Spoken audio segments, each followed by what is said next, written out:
and Frank, a guiding light of hope and resilience amidst the darkness of the Holocaust. Anne Frank, 1929 to 1945. Full name was Anneliese Marie Frank. She had a sister named Margot, who was 3 years older than her. Anne Frank was a Jewish girl from Germany who gained worldwide fame for her diary, in which she documented her life in hiding from the Nazis during World War II.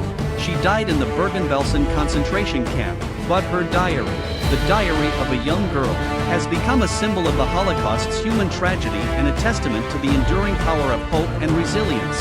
She wrote about her thoughts, feelings, and daily life in the cramped annex.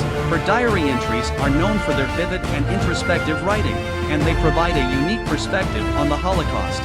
Family background: the Frank family was Jewish, and they faced increasing persecution under the Nazi regime in Germany.